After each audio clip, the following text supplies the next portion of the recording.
taqsimut tauhid ila uluhiyah wa rububiyah wa tauhidul asma was sifat bihaitsu yaj'alu kullun minha munqasimun anil akhar faminal bid'ati fid din. Maka orang yang membagi tauhid, ada tauhid uluhiyah, ada tauhid rububiyah, ada tauhid asma was sifat yang masing-masing punya pengertian tersendiri, adalah termasuk bid'ah fid din yang tidak memiliki sandaran dalil dalam agama. Tapi sebagian orang mengatakan pembagian tauhid menjadi 3 itu bid'ah karena tidak ada di masa Nabi SAW dan di masa ulama terdahulu. Kata mereka itu baru diada-adakan oleh Ibnu Taimiyah atau Muhammad bin Abdul Wahhab. Ibnu Taimiyah rahimahullahu ta'ala ulama dari abad ke-7 Hijriyah. Sedangkan Muhammad bin Abdul Wahhab dari abad ke-12 Hijriyah. Berarti kata mereka ini akidah yang baru, yang bid'ah.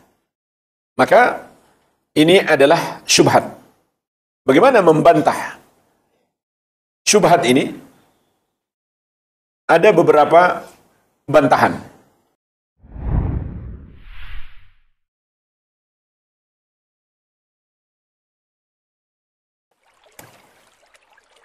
Ini makna tauhid secara bahasa. Mengesahkan yaitu menjadikan sesuatu itu satu. Kalau seseorang punya satu istri saja dan gak mau menikah lagi, itu secara bahasa dia mentauhidkan istrinya. Ini secara bahasa. Adapun secara syariat, tauhid itu adalah ifradullahi ta'ala bima yakhtassu bihi. Mengesahkan Allah dalam kekhususannya. Maksudnya adalah kita yakini Allah itu esa dalam kekhususan-kekhususan miliknya. Apa saja kekhususan Allah itu? Ada 3. Minar rububiyah wal uluhiyati wal asma'i was sifat. Yaitu dalam rububiyah, uluhiyah, dan asma wa sifat. Untuk lebih memahami definisi ini, maka kita perlu mempelajari lagi tentang pembagian tauhid. Dari definisi ini, kita pun paham, tauhid itu terbagi 3. Yang pertama, tauhid rububiyah. Rububiyah itu jamaah sekalian berasal dari kata Rob. Mentauhidkan Allah dalam rububiyah artinya kita meyakini hanya Allah Subhanahu wa ta'ala Rob kita. Oleh karena itu, tauhid rububiyah maknanya ifradullahi ta'ala bil khalqi wal mulki wat tadbir. Mengesahkan Allah dalam penciptaan, penguasaan, dan pengaturan segala sesuatu. Maksudnya, kita meyakini Allah esa. Tidak ada sekutu baginya. Tidak ada yang membantunya, tidak pula ada yang bersaing dengannya dalam menciptakan seluruh makhluk, menguasainya, dan mengaturnya. Itulah makna Allah sebagai Rabb, sebagai pencipta, penguasa, dan yang mengatur seluruh makhluk. Dan semua perbuatan Allah kembali kepada 3 hal ini: penciptaan, penguasaan, dan pengaturan. Allah Subhanahu wa ta'ala yang menciptakan kehidupan dan kematian. Allah pula yang menguasainya dan mengaturnya. Allah Tabaraka wa ta'ala yang menciptakan rezeki bagi para hamba. Allah yang mengaturnya, Allah pula yang menguasainya. Allah tabaraka wa ta'ala yang menciptakan kemanfaatan dan kemudaratan. Allah pula yang menguasainya, Allah pula yang mengaturnya. Demikian seterusnya. Kalau kita mau lebih detail lagi, bisa kita katakan tauhid rububiyah itu berarti mengesahkan Allah dalam menghidupkan dan mematikan, memberi manfaat ataupun menimpakan mudarat, memberikan rezeki, menguasai, menakdirkan segala sesuatu, dan seterusnya. Mencakup semua perbuatan Allah. Oleh karenanya sebagian ulama memberikan definisi yang lebih singkat. Tauhid rububiyah itu adalah ifradullahi ta'ala bi af'alihi. Mengesahkan Allah dalam perbuatan-perbuatannya. Artinya, kita yakini Allah esa, tidak ada sekutu baginya, tidak ada yang membantunya, tidak pula ada yang bersaing dengannya dalam melakukan semua perbuatannya. Dalam menghidupkan dan mematikan, memberikan rezeki, memberi manfaat atau menimpakan mudarat, menguasai dan menakdirkan segala sesuatu. Di antara dalilnya, alhamdulillahi rabbil alamin.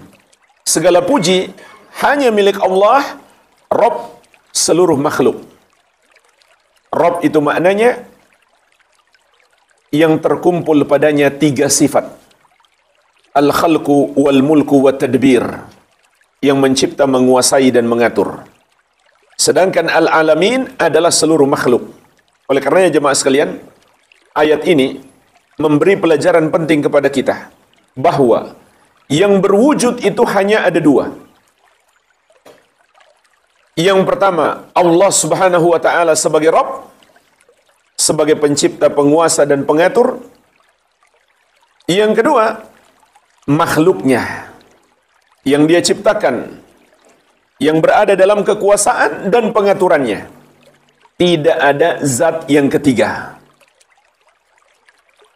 Sebagaimana kata penulis kitab Thalathatul Usul wa Adillatuha, wa kullu ma siwallahi alam wa ana wahidun min dhalikal alam. Dan semua selain Allah adalah alam. Alam artinya makhluk. Dan aku termasuk alam. Di sini jemaah sekalian, alam disebut, makhluk disebut al-alamin. Yang kalau kita artikan secara bahasa, berasal dari kata alamun, yang maknanya tanda. Oleh karena itu, bendera negara dalam bahasa Arab juga disebut alam. Karena adanya bendera tersebut merupakan tanda keberadaan negara itu. Maka makhluk disebut al-alamin karena adanya makhluk merupakan tanda keberadaan Sang Pencipta. Sehingga Allah disebut Rabbil Alamin, Rabb seluruh makhluk. Inilah yang dimaksud dengan tauhid rububiyah. Yang kedua, tauhid uluhiyah. Uluhiyah itu berasal dari kata al-ilah, yang artinya sesembahan. Maka tauhid uluhiyah maknanya adalah ifradullahi ta'ala bil ibadah. Mengesahkan Allah dalam ibadah. Sebagaimana dalam surat At-Taubah ayat ke-31. Allah Subhanahu wa taala menegaskan, "Wa ma umiru illa liya'budu ilaha wahida." Dan tidaklah mereka diperintahkan kecuali menyembah Allah yang esa. La ilaha illa huwa. Tidak ada yang berhak disembah selain Dia. Subhanahu amma yusyrikun. Maha suci Allah dari apa yang mereka persekutukan. Ini adalah dalil tauhid uluhiyah. Bagaimana mengamalkan tauhid uluhiyah? dalam dua bentuk pengamalan. Yang pertama, dengan keyakinan hati, yaitu kita meyakini hanya Allah Subhanahu wa Ta'ala yang berhak disembah, dan semua yang disembah selain Dia adalah batil. Dan inilah makna kalimat la ilaha illallah, yang tafsirnya adalah la ma'budah haqqun illallah. Tidak ada yang berhak disembah kecuali Allah. Karena sebagaimana sudah sering kita pelajari, kalimat la ilaha illallah terdiri dari dua bagian. Bagian yang pertama, la ilaha, terkandung di dalamnya an-nafyu, penafikan. Artinya, kita ingkari, kita salahkan, dan kita jauhi semua yang disembah selain Allah. Bagian yang kedua, illallah, terkandung di dalamnya al-itsbat, penetapan. Artinya, kita yakini hanya Allah yang berhak disembah. Maka kita yakini dengan hati, hanya Allah Tabaraka wa Ta'ala yang berhak disembah. Semua yang disembah selain Dia adalah batil, tidak benar. Pengamalan yang kedua, dengan seluruh anggota tubuh kita, yaitu kita murnikan seluruh amal ibadah kita hanya untuk Allah semata. Tidak sedikit pun kita persembahkan kepada selain Allah.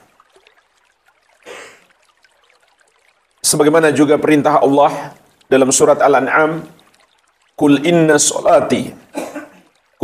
solati wa nusuki wa mahyaya wa mamati lillahi rabbil alamin. La syarikalah. Katakanlah, sesungguhnya solatku dan nusukku, ibadahku atau sembelihanku, hidupku dan matiku hanya untuk Allah Rabbul Alamin. Tidak ada sekutu baginya. Maka tauhid uluhiyah berarti kita meyakini hanya Allah yang berhak disembah, dan kita murnikan seluruh amal ibadah kita hanya untuk Allah. Tidak sedikit pun kita persembahkan kepada selain Allah Tabaraka wa Ta'ala.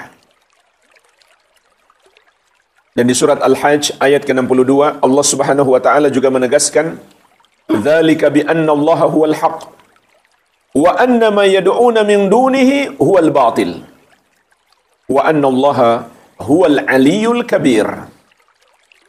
Yang demikian itu, sesungguhnya Allah dialah sesembahan yang benar, dan semua yang mereka sembah selain Dia adalah batil, tidak benar. Dan bahwasanya Allah dialah yang maha tinggi lagi maha besar. Semua selain Dia rendah, semua selain Dia kecil. Maka tidak ada selain Dia yang berhak diibadahi. Yang ketiga, tauhid asma wa sifat. Maknanya adalah ifradullah ta'ala bima lahu minal asma'i was sifat. Mengesahkan Allah dalam nama-namanya dan sifat-sifatnya. Maksudnya adalah kita meyakini Allah esa, yaitu hanya Dia pemilik nama-nama yang maha indah dan sifat-sifat yang maha mulia. Maka tidak ada satu makhluk pun yang serupa dengannya. Di sini ada dua dalil. Yang pertama, surat Al-A'raf ayat 180. Allah Subhanahu wa Ta'ala berfirman, "Walillahil asma'ul husna fad'uuhu biha." Hanya milik Allah nama-nama yang maha indah, maka berdoalah kepadanya dengan nama-namanya itu. Dalam ayat ini Allah Subhanahu wa Ta'ala membatasi bahwa hanya Dia pemilik nama-nama yang maha indah. Maksud nama-nama yang maha indah di sini jemaah sekalian, sekaligus dengan sifat yang terkandung di dalamnya. Allah Subhanahu wa Ta'ala memiliki nama Ar-Rahman, dan sifat yang terkandung di dalamnya, yaitu sifat rahmat. Allah Subhanahu wa Ta'ala memiliki nama Al-Ghafur dan sifat yang terkandung di dalamnya Al-Maghfirah. Demikian seterusnya. Maka hanya Allah pemilik nama-nama yang maha indah dan sifat yang terkandung di dalamnya. Tidak ada satu makhluk pun yang serupa dengannya. Kemudian dalam ayat ini Allah memerintahkan kita berdoa kepadanya dengan nama-namanya. Caranya bagaimana? Ada dua caranya. Karena doa itu terbagi dua. Yang pertama, doaul ibadah. Doa ibadah. Yang kedua, doaul masalah. Doa permintaan. Apa yang dimaksud doa ibadah? Semua amal ibadah kita. Semua ketaatan kita kepada Allah pada hakikatnya itu adalah doa. Karena kita melakukannya untuk meraih rahmat Allah dan ampunannya. Gimana caranya berdoa kepada Allah dengan nama-namanya dalam doa ibadah? Caranya adalah mengamalkan konsekuensi setiap nama Allah. Oleh karena itu jemaah sekalian, disinilah pentingnya kita mempelajari nama-nama Allah Subhanahu wa Ta'ala dan sifat-sifat yang terkandung di dalamnya. Contoh, Allah Subhanahu wa Ta'ala memiliki nama As-Sami' yang maha mendengar. Konsekuensinya apa? Setiap kita mau berbicara, kita fikirkan dulu. Allah sedang mendengarkan apa yang hendak saya katakan. Kalau begitu, kita tidak boleh membicarakan sesuatu yang batil. Allah Subhanahu wa Ta'ala memiliki nama Al-Basir, yang maha melihat. Konsekuensinya apa? Sebelum kita melakukan apapun, kita fikirkan dulu. Apa yang hendak kita lakukan ini? Apakah Allah ridhoi atau Allah murkai? Demikian seterusnya jemaah sekalian. Kalau kita betul-betul amalkan ini dalam semua nama Allah, maka akan mengantarkan kita meraih surga. Sebagaimana sabda Nabi sallallahu alaihi wasallam, "Inna lillahi tis'atan wa tis'ina asman. Man ahsaha dakhalal jannah." Sesungguhnya Allah Subhanahu wa Ta'ala memiliki 99 nama. Mi'atan illa wahidah. 100 kurang 1. Barang siapa melakukan ihsa' padanya, maka dia akan masuk surga. Makna ihsa' di sini bukan sekedar menghafalnya, tapi mengamalkan konsekuensinya. Kata Nabi SAW, barang siapa melakukannya, dia akan masuk surga. Ini makna pengamalan doa dengan nama-nama Allah yang pertama. Yang kedua, mengamalkannya dalam doa permintaan. Yaitu, tatkala kita meminta kepada Allah Subhanahu wa Ta'ala, kita sebut nama-namanya dan juga sifat-sifatnya. Dan ini adalah tawassul yang paling afdal. Jadi, perintah dalam ayat ini juga bermakna perintah bertawassul dengan nama-nama Allah Subhanahu wa Ta'ala maupun dengan sifat-sifatnya. Contoh, Rasulullah SAW pernah berdoa, "Ya Hayyu Ya Qayyum birahmatika astaghitsu aslih li sya'ni kullahu wa la takilni ila nafsi tarfata ain." Beliau bertawassul dalam doa ini dengan dua nama Allah dan satu sifatnya. Ya Hayyu Ya Qayyum, wahai yang maha hidup, wahai yang maha berdiri sendiri serta terus-menerus mengurus makhluknya. Dengan rahmatmu, artinya dengan sifat rahmatmu.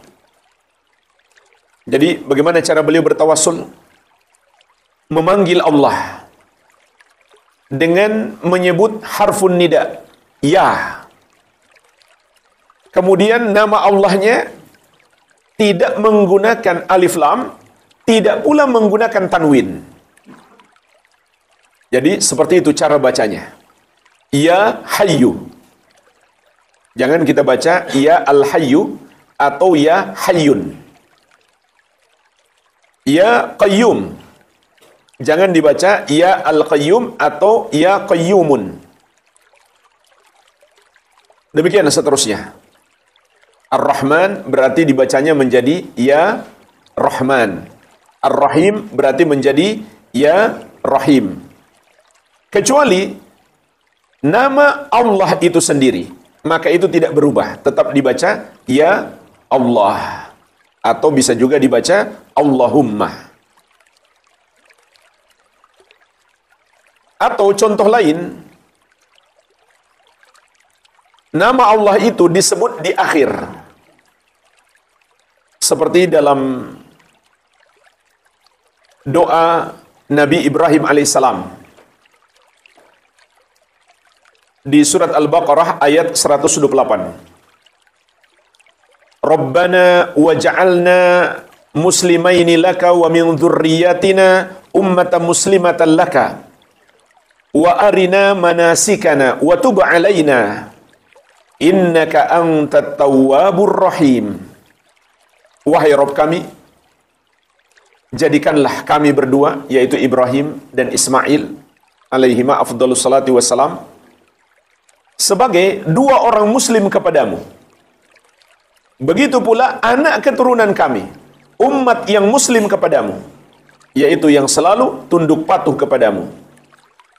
Dan perlihatkanlah kepada kami manasik haji kami, dan terimalah taubat kami. Kemudian ditutup dengan tawassul. Sesungguhnya engkau At-Tawwab, yang maha menerima taubat, Ar-Rahim, yang maha penyayang. Jadi disebutkan di akhir. Contoh lain surat Ali Imran ayat ke-8. Ini doa memohon istiqamah dan tambahan hidayah. Rabbana la tuzigh qulubana ba'da idh hadaytana wa hab lana min ladunka rahmah innaka antal wahhab. Wahai Rabb kami, jangan engkau sesatkan kami setelah engkau memberikan hidayah kepada kami, dan anugerahkanlah kami rahmat dari sisimu. Sesungguhnya engkau adalah Al-Wahhab, yang maha memberikan kenikmatan. Jadi tawassul dengan nama Allah disebut di akhir doa. Ini contoh bertawassul dengan nama-nama Allah dalam doa kita. Ini makna yang kedua. Berdoa dengan menyebut nama Allah Subhanahu wa taala. Kemudian lanjutan ayat, وَذَرُوا الَّذِينَ يُلْحِدُونَ فِي أَسْمَائِهِ سَيُجْزَوْنَ مَا كَانُوا يَعْمَلُونَ. Dan tinggalkanlah orang-orang yang menyimpang dalam nama-nama Allah tersebut. Mereka kelak akan mendapatkan balasan atas apa yang telah mereka kerjakan. Contoh jemaah sekalian, orang yang menyimpang dalam nama-nama Allah itu adalah yang mengingkari nama Allah Subhanahu wa taala, atau menakwilkan tanpa ada dalil, atau dia meyakini nama Allah tapi tidak meyakini sifat yang terkandung di dalamnya. Seperti keyakinan Ahlul Kalam. Mereka meyakini nama-nama Allah tapi tidak meyakini sifat yang terkandung di dalamnya. Contoh, Allah Subhanahu wa taala memiliki nama Al-Ali, yang maha tinggi, juga Al-A'la dan Al-Muta'al. Ini maknanya sama, maha tinggi. Maka kita juga harus meyakini sifat yang terkandung di dalamnya. Di antara sifat yang terkandung di dalamnya adalah Allah berada di atas segala sesuatu, karena Allah yang maha tinggi. Tapi golongan Ahlul Kalam, golongan yang menyimpang, mereka tidak meyakini Allah berada di atas. Apa keyakinan mereka? Allah tidak di mana-mana atau Allah di mana-mana. Padahal mereka masih yakin Allah memiliki nama Al-Ali, yang maha tinggi, Al-A'la, dan Al-Muta'al. Tapi mereka tidak meyakini sifat yang terkandung di dalamnya. Ini contoh penyimpangan di dalam nama Allah Subhanahu wa Ta'ala. Dan ayat ini juga memberi pelajaran kepada kita, orang-orang seperti itu harus kita jauhi. Jangan mendengarkan ucapan-ucapan mereka terkait dengan urusan agama, apalagi menjadikan mereka sebagai guru. Karena Allah dalam ayat ini mengatakan, tinggalkanlah orang-orang yang menyimpang dalam nama-nama Allah tersebut. Dalil yang kedua, surat Asy-Syura ayat ke-11. Allah Subhanahu wa Ta'ala berfirman, "Laisa kamitslihi syai'un wa huwas sami'ul basir." Tidak ada sesuatu apapun yang serupa dengan Allah, dan Dia Maha mendengar lagi Maha melihat. Maka Allah esa dalam semua sifat-sifatnya. Tidak ada satu makhluk pun yang serupa dengannya. Inilah jemaah sekalian, pembagian tauhid menjadi 3 bagian. Tauhid rububiyah, uluhiyah, dan al-asma wa sifat. Apabila kita pahami dengan baik, maka kita pun paham makna tauhid. Akan tetapi sebagian orang mengatakan pembagian tauhid menjadi 3 itu bid'ah. Karena tidak ada di masa Nabi SAW dan di masa ulama terdahulu. Kata mereka itu baru diada-adakan oleh Ibnu Taimiyah atau Muhammad bin Abdul Wahhab. Ibnu Taimiyah rahimahullahu ta'ala ulama dari abad ke-7 Hijriyah. Sedangkan Muhammad bin Abdul Wahhab dari abad ke-12 Hijriyah. Berarti kata mereka ini akidah yang baru, yang bid'ah. Maka ini adalah syubhat. Bagaimana membantah syubhat ini? Ada beberapa bantahan. Yang pertama adalah dalil pembagian tauhid itu sangat banyak. Sebanyak apa? Sebanyak dalil tentang Allah. Maksudnya, kalau kita melihat semua dalil dalam Al-Quran dan Sunnah tentang Allah Subhanahu wa Ta'ala, maka tidak akan keluar dari 3 macam tauhid. Kalau kita paham apa yang dimaksud dengan 3 macam tauhid ini. Pertama, kita meyakini Allah sebagai Rabb satu-satunya. Yang kedua, kita meyakini hanya Allah yang berhak disembah. Yang ketiga, kita meyakini hanya Allah pemilik nama-nama yang maha indah dan sifat-sifat yang maha mulia. Dalilnya adalah seluruh ayat dan hadis yang berbicara tentang Allah. Silahkan sebut dalil apa saja yang berbicara tentang Allah. Apakah itu terkait Allah sebagai Rabb, atau sebagai sesembahan yang benar, atau tidak ada satupun yang serupa dengan Allah dalam nama dan sifatnya. Nggak akan keluar dari 3 hal ini. Dan di sini ada satu dalil yang mencakup semuanya, yaitu surat Maryam ayat ke-65. Allah Subhanahu wa Ta'ala berfirman, Rabbus samawati wal ardi wa ma bainahuma. Allah Rabb langit dan bumi dan apa yang ada di antara keduanya. Maka ini tauhid rububiyah. Kita meyakini hanya Allah Subhanahu wa Ta'ala Rabb yang mencipta, menguasai dan mengatur langit dan bumi dan seluruh makhluk yang ada padanya. Lanjutan ayat, fa'buduhu wastabir li'ibadatihi. Maka beribadahlah kepadanya saja dan bersabarlah dalam beribadah kepadanya. Ini adalah perintah menyembah hanya kepada Allah yang satu saja. Maka ini tauhid uluhiyah. Lanjutan ayat, hal ta'lamu lahu samiyah. Apakah kamu mengetahui ada yang serupa dengan Allah? Ini adalah pertanyaan tapi maknanya pengingkaran. Istifham ingkari. Yaitu untuk mengingkari adanya yang serupa dengan Allah. Berarti Allah esa dalam seluruh nama-nama dan sifat-sifatnya. Karena tidak ada yang serupa dengannya. Maka ini adalah tauhid al-asma wa sifat. Semua dalil yang berbicara tentang Allah tidak akan keluar dari tiga macam tauhid ini. Maka ini jawaban yang pertama. Jawaban yang kedua, jamaah sekalian, kesimpulan bahwa tauhid itu terbagi tiga dari proses yang disebut istiqra'un nusus. Artinya, penelitian secara menyeluruh terhadap seluruh dalil yang berbicara tentang Allah. Maka hasilnya tidak akan keluar dari tiga macam tauhid ini.